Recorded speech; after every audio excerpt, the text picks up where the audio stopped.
which brings us to member statements. Member for Warren Blackwood. I rise today to acknowledge the contribution of West Australia's wine industry and the thousands of regional families, workers and small businesses who depend on it.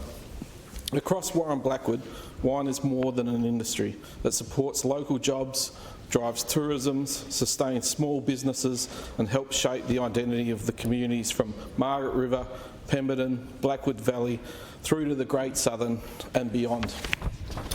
In recent weeks, I have met with the wine producers from across the region regarding the expansion of the container deposit scheme, and what they have told me is clear. They support recycling, they support environmental responsibility, and they want to be part of the solution. However, they are concerned that the way the scheme is being implemented and the impact it may have on small regional producers. They have raised issues around compliance costs, relabelling existing stock, contractual obligations and the competitive disadvantage created by the West Australia moving ahead of other major wine producing states. Importantly, the industry is not asking to be excluded from the scheme.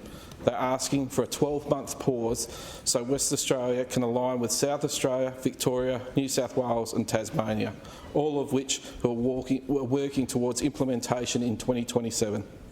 They believe that the additional time will allow practical issues to be resolved and provide greater certainty for regional businesses. Producers have also raised legitimate questions about governance and accountability. Queensland's Parliament inquiry into the equivalent scheme identified serious governance concerns and recommended significant reforms. It is reasonable for West Australia to ask whether these lessons learned are properly considered before further expansion concerns. Our wine industry wants to work with government to get this right, and that is a reasonable request and one that deserves to be heard. Thank you.